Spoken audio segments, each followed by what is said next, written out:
Naturopathie, transmutation biologique. Cours numéro 105. Ce n'est pas parce qu'on ne comprend pas un phénomène qu'il faut le nier. C'est pourtant ce que plusieurs scientifiques ont fait lorsqu'un biologiste français, Louis Kervran, a mis de l'avant une théorie qui présentait une nouvelle propriété de la matière vivante, celle des transmutations biologiques. L'esprit scientifique exige qu'on demeure ouvert devant une théorie nouvelle. Il faut l'accepter comme une possibilité, l'étudier sérieusement si le domaine nous intéresse et éventuellement se faire une opinion éclairée sur la question. Si on juge éventuellement que cette théorie est fausse, il faut pouvoir en faire la démonstration.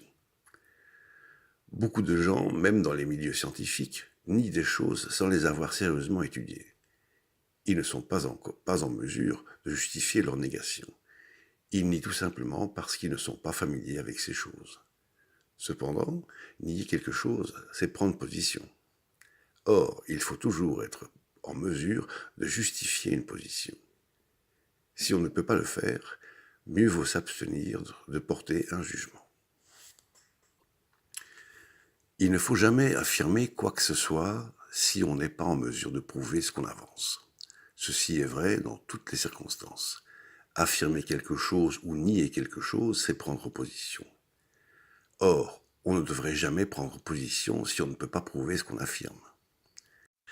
Si je dis j'affirme que c'est faux, j'ai l'obligation de démontrer que c'est faux. J'ai cette obligation parce que c'est moi qui fais l'affirmation. Je ne sais pas si une chose est vraie ou fausse, tout ce que je peux dire, c'est que je ne sais pas. En pareil cas, je ne fais aucune affirmation et je n'ai rien à prouver. Si quelqu'un vous demande s'il doit tourner à gauche ou à droite pour se rendre à un endroit précis et que vous répondez « je ne sais pas », tout ce qu'il peut dire, c'est que vous êtes ignorant. Par contre, si vous lui dites de tourner à droite alors que la bonne direction était à gauche, il dira que vous l'avez induit en erreur. Il n'y a pas de mal à avouer son ignorance, mais il est incorrect de tromper quelqu'un. La naturopathie, il ne faut jamais affirmer quelque chose qu'on n'est pas en mesure de démontrer. Trop de gens font des affirmations gratuites. Tôt ou tard, quelqu'un se rendra bien compte que ces affirmations étaient fausses. Du même coup, celui qui fait de telles affirmations perd toute crédibilité. Ceux qui ont nié la théorie de Kervran sur les transmutations biologiques n'ont pas servi les intérêts de la science. Ils sont responsables du fait qu'on n'entend pratiquement pas parler de cette théorie aujourd'hui. Pourtant, il s'agit d'une théorie très sérieuse qui a permis d'expliquer un grand nombre de phénomènes jugés aberrants. C'est Kervran, par exemple, qui a expliqué pourquoi la prêle présente des propriétés recalcifiantes, alors qu'elle ne contient pratiquement pas de calcium. On savait depuis longtemps que cette plante était très utile dans tous les cas où le calcium était requis en plus grande quantité. On savait aussi qu'elle ne contenait pas de calcium, mais plutôt de fortes quantités de silicium. Le fait que cette plante présentait un pouvoir recalcifiant était considéré comme un phénomène aberrant. Ceci n'empêchait cependant personne de recourir à la prêle à chaque fois qu'un besoin particulier en calcium se présentait, même si on ne savait pas pourquoi cette plante était recalcifiante. Les phénomènes aberrants n'existent pas. Ce qui existe, c'est notre ignorance. Mais l'être humain est à ce point orgueilleux qu'il préfère déclarer un phénomène aberrant au lieu de lui dire tout simplement qu'il ne sait pas l'expliquer. Kervran, devant un phénomène inexpliqué, était de ceux qui s'acharnent à trouver l'explication au lieu de prétendre bêtement que le phénomène est inexplicable. Tout peut s'expliquer lorsqu'on repousse les limites de notre ignorance. Corentin Louis Kervran est né en 1901. Il est décédé en 1983. Il a développé sa théorie des transmutations biologiques autour des années 50. Il a conduit de nombreuses recherches qui ont montré clairement qu'au sein de la matière vivante, des transmutations biologiques se produisent. Ces transmutations s'opèrent autant dans le monde végétal que dans le monde animal, ce qui inclut l'être humain. La découverte de Kervran a de nombreuses applications pratiques dans le domaine de la nutrition. Ces applications pourraient être utilisées pour mieux combler des carences en minéraux ou en oligo-éléments. Elles permettent aussi de mieux comprendre pourquoi, à travers le globe, les êtres humains présentent un sang de composition identique, alors que leur alimentation varie d'une façon considérable. Il est regrettable que les travaux de Kervran n'aient pas été poursuivis après sa mort par d'autres chercheurs. Si tel avait été le cas, on aurait pu découvrir et valider de nombreuses autres transmutations biologiques qui seraient venues grossir nos connaissances pratiques.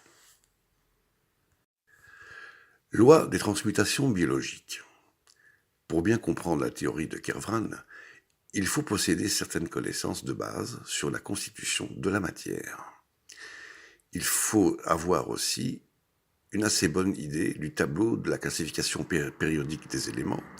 Il faut précisément connaître les numéros atomiques, le nombre des électrons de certains éléments et même que leur masse atomique.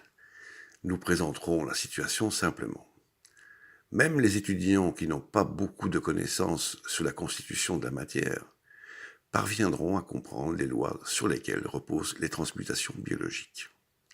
Lorsqu'on parle de constitution de la matière, il faut savoir qu'il existe dans la nature un certain nombre d'éléments simples. Ces éléments peuvent être comparés à de petits systèmes solaires. Ainsi, il existe un élément qui ressemble à un système solaire qui n'aurait qu'une seule planète qui gravite autour de son Soleil. Le Soleil représente le noyau de l'atome et la planète son électron. Il existe donc un élément qui n'a qu'un seul électron qui gravite autour de son noyau. Cet élément, c'est le plus simple de tous, c'est l'hydrogène, dont le symbole chimique est H. Il existe un deuxième élément qui possède deux électrons qui gravitent autour de son noyau. Cet élément, c'est l'hélium. Le symbole chimique de l'hélium est He. Comme on peut s'y attendre, il existe un troisième élément qui a trois électrons qui gravitent autour de son noyau. Il s'agit du lithium, dont le symbole chimique est Li. Il en existe un quatrième, puis un cinquième, et ainsi de suite. Le numéro atomique d'un élément correspond au nombre de ses électrons. Ainsi, l'hydrogène est un élément numéro 1, l'hélium est le numéro 2, et le lithium est le numéro 3. Pour anticiper quelque peu, disons que le calcium est l'élément numéro 20, puisque 20 électrons circulent autour de son noyau.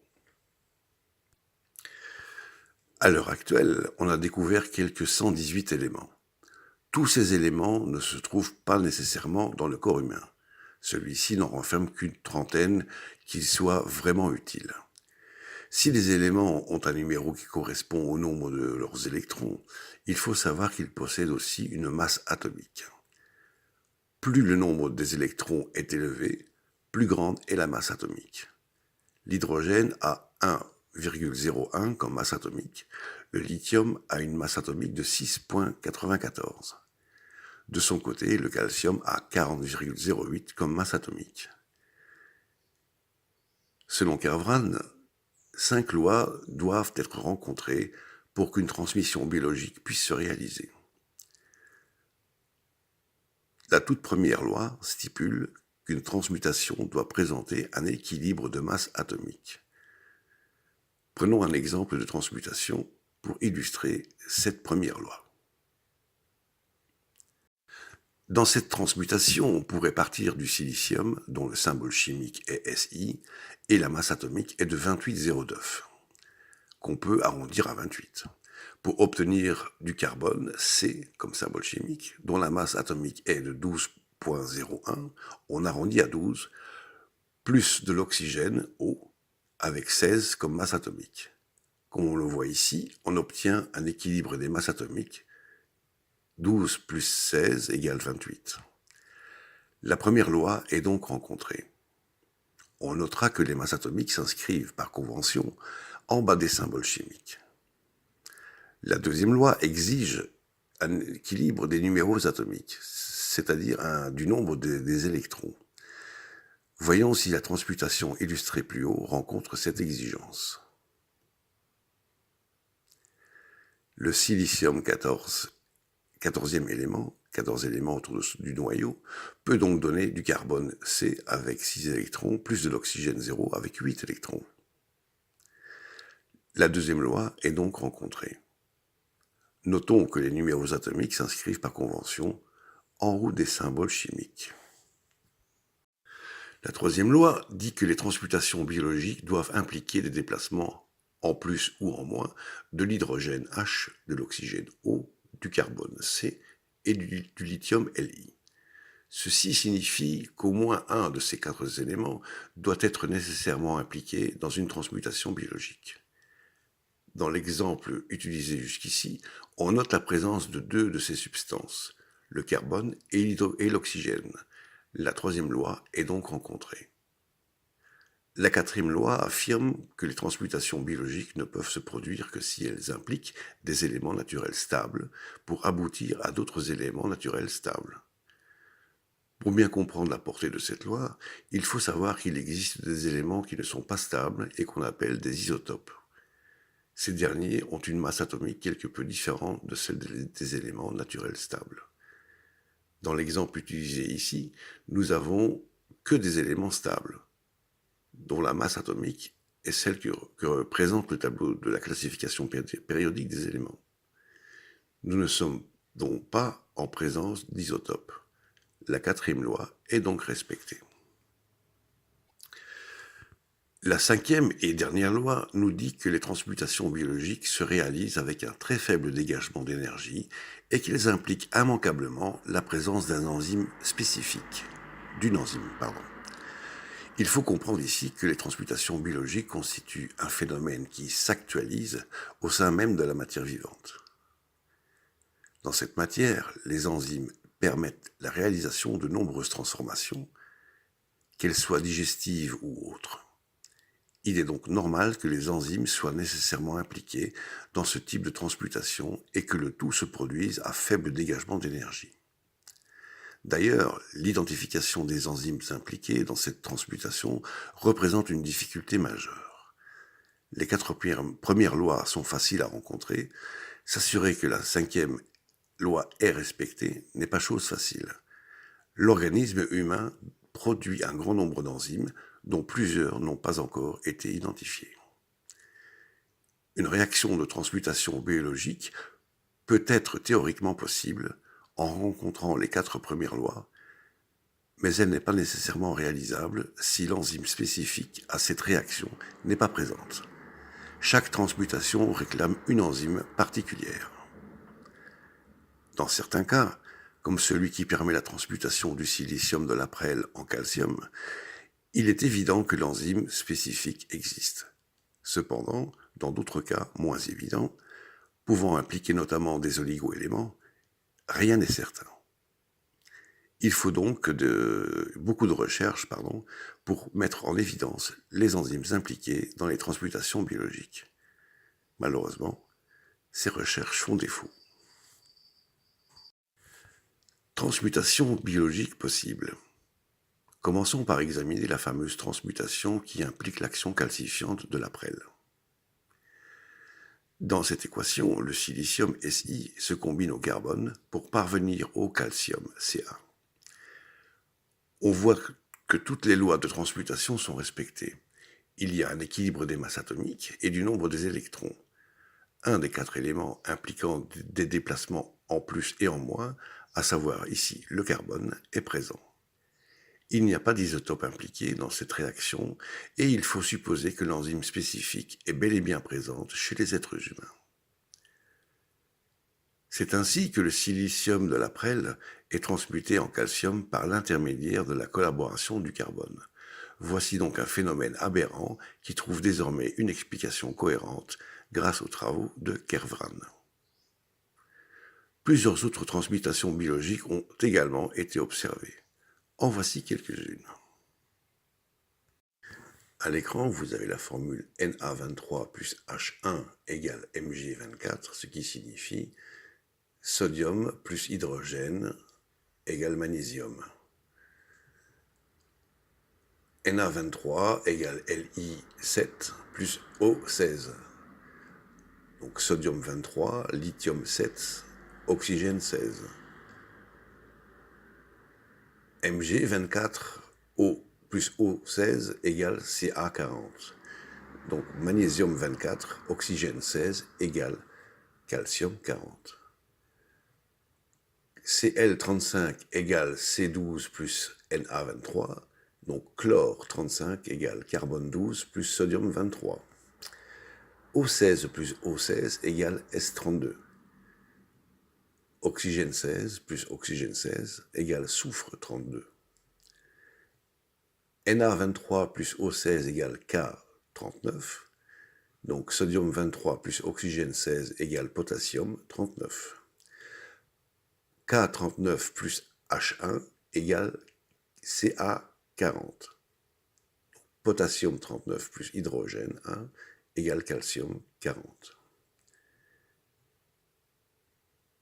F19 plus O16 égale Cl35.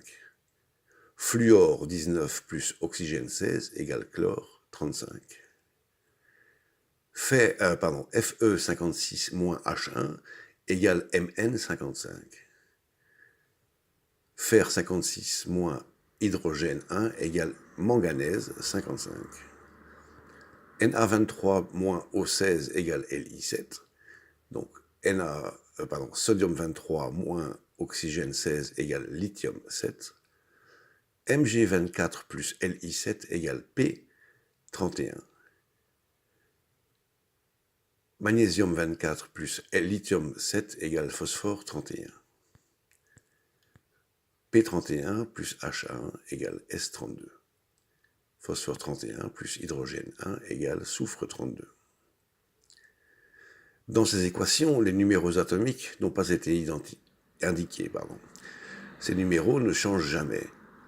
Quant aux masses atomiques, ils sont indiqués parce qu'elles peuvent varier s'il est question d'un isotope. Ces équations n'indiquent que les symboles chimiques. Pour connaître les éléments de ces symboles représentants, on peut consulter le dictionnaire ou encore le tableau des classifications périodiques des éléments. Pour faciliter les choses, mentionnons que le Na sodium, Mg magnésium, Li lithium, Cl chlore, S soufre, K potassium, F fluor, Fe fer, Mn manganèse et P phosphore, de façon à vous y retrouver. Voici maintenant quelques transmutations qui ne peuvent pas se réaliser parce que les masses atomiques ne sont pas respectées. Si28 plus H1 égale P29. Donc silicium 28 plus hydrogène 1 égale phosphore 29. C12 plus H1 égale N, 13. Donc carbone 12 plus hydrogène 1 égale azote 13. Al27 moins H1 égale Mg26. Donc aluminium 27 moins hydrogène 1 égale magnésium 26. Dans la dernière de ces équations, on obtiendrait du phosphore de masse atomique 29. Or, la véritable masse atomique du phosphore est de 31. On obtiendrait donc un isotope du phosphore. La réaction est par conséquent impossible. Dans le second cas, on obtiendrait de l'azote de masse 13, alors que la vraie masse atomique de l'azote est de 14. Dans le troisième cas, on obtiendrait du magnésium 26, alors que la véritable masse atomique de cet élément est 24.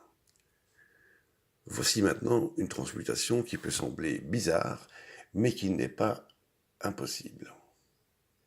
2N14 égale C12 plus O16. Donc 2 azote 14 égale carbone 12 plus oxygène 16. Dans cette équation, 2 atomes d'azote sont impliqués au départ. Ils présentent donc un ensemble de masses atomiques de 28.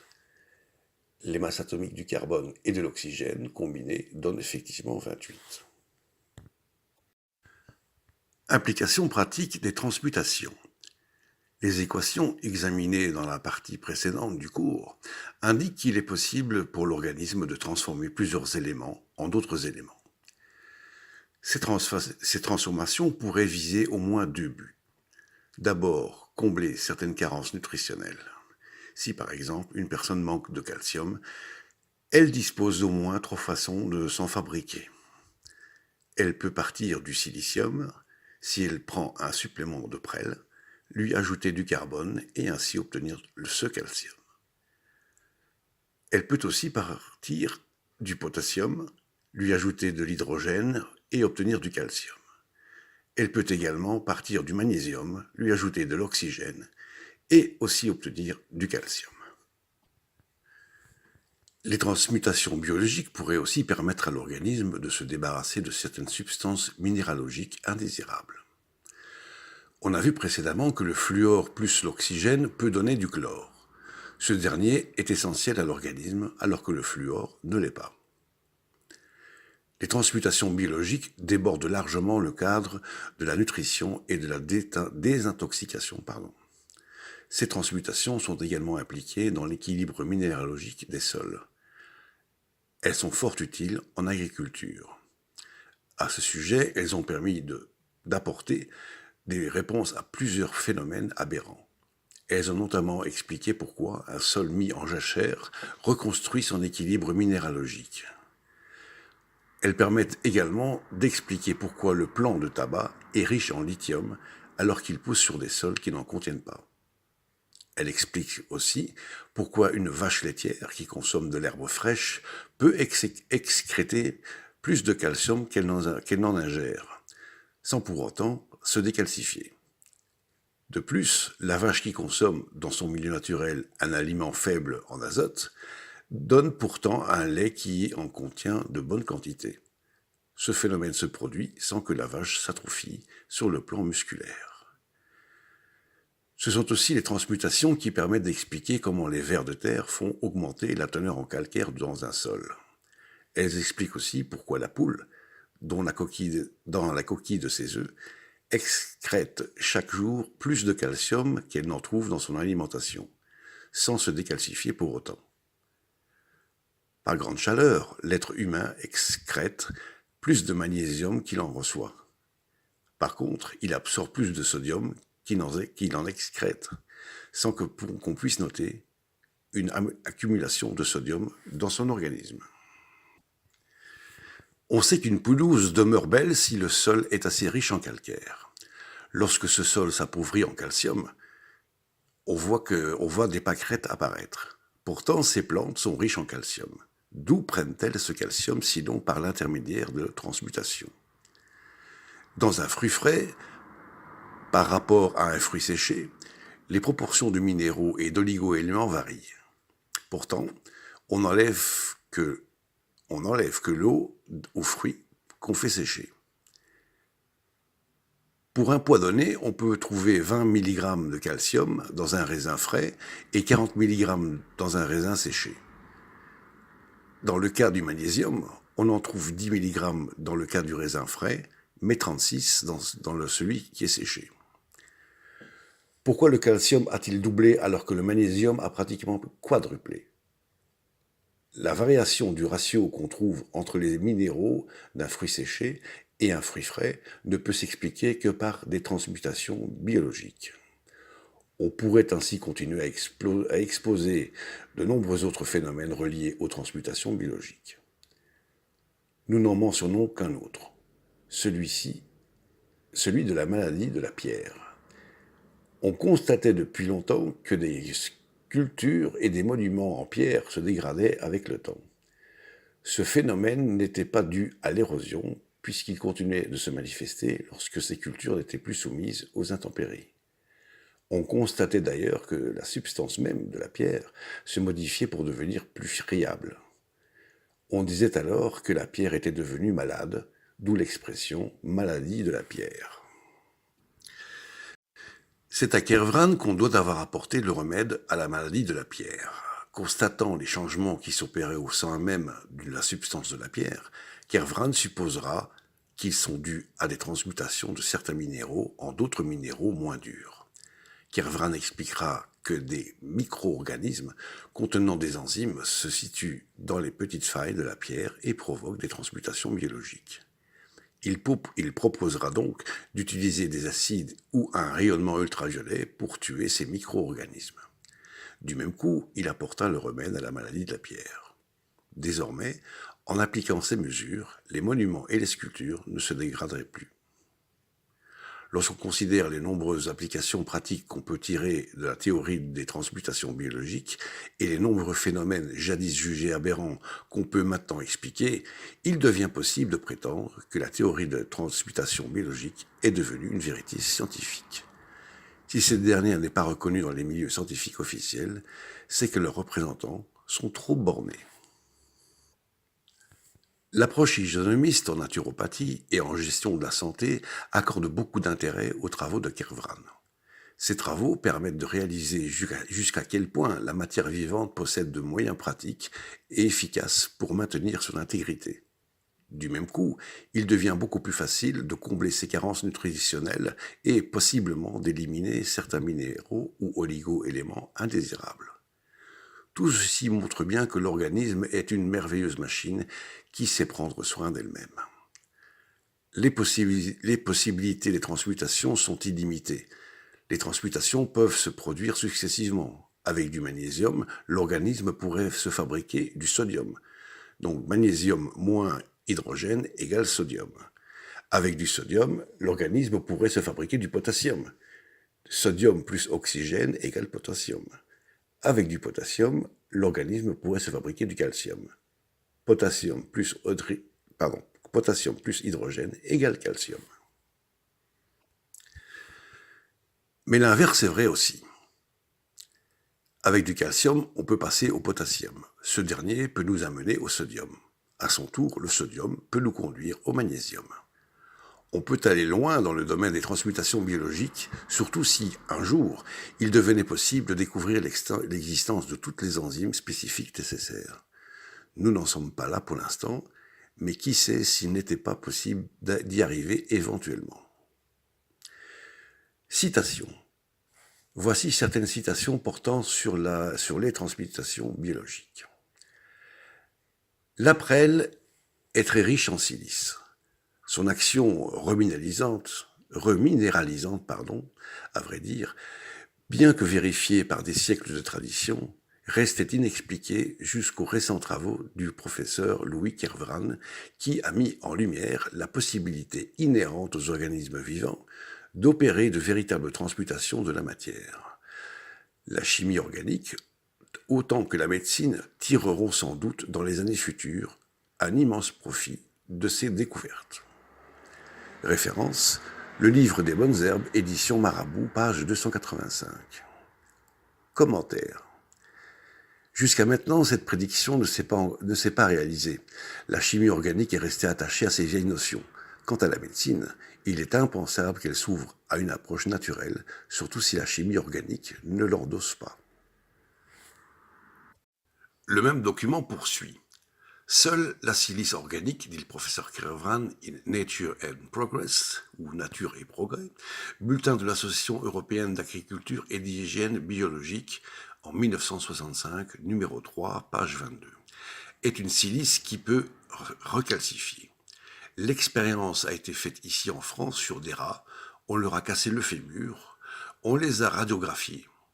C'étaient des rats qui avaient été soumis à un régime rachitigène par un collègue du conseil d'hygiène, et la photo a montré qu'au bout de 10 jours, il y avait déjà un commencement de réparation de la fracture avec de la silice, tandis qu'avec du calcium, il n'y en avait pas.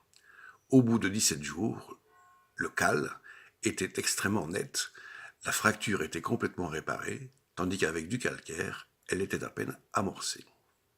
Idem. En Allemagne, en Yougoslavie et en Amérique, certaines firmes effectuent des recherches et déjà des essais au stade semi-industriel pour produire du cuivre à partir d'un minerai pauvre, par des méthodes biologiques sans apport de sel de cuivre supplémentaire. Ici, la transmutation s'effectue à partir du fer. Référence, Sauvez votre santé, Dr Émile Plisnier, 1966, édition PLC Belgique, page 31. En 1961, le professeur Kervran publiait un livre remarquable sur les transmutations biologiques. Il faisait enfin la somme des observations aberrantes, des bilans inexplicables dont la biologie était pleine. Dans un vigoureux effort de synthèse, il expliquait courageusement les faits apparents les plus hétéroclites, mais reliés par un même fil. Ainsi, les bilans biologiques aberrants, les maladies de la pierre, des monuments, la transformation de cette couche géologique calcaire, de la coquille des œufs sans source de calcium, les intoxications oxycarbonées par les poêles en fonte, le tronc d'arbre silicifié exposé au musée colonial de Tervuren en Belgique, toutes les choses apparemment sans lien et généralement incompréhensibles, trouvaient une explication satisfaisante. En livrant ses réflexions au public, le professeur Kervran, suscitait encore une vive réprobation, la même qu'il soulevait dans ses conférences auprès de savants trop bien assis sur leurs découvertes pour s'en déloger sans souffrir. Idem. Dans notre cours sur les constituants alimentaires, nous avons mis l'accent sur l'importance de consommer des minéraux organiques. Dans les transmutations biologiques de Kervran, il est capital de remarquer que les minéraux impliqués se présentent généralement sous une forme organique. Dans la matière vivante, c'est ce type de minéraux qu'on trouve, qu'ils se situent dans les substances végétales ou animales. Fin de ce cours.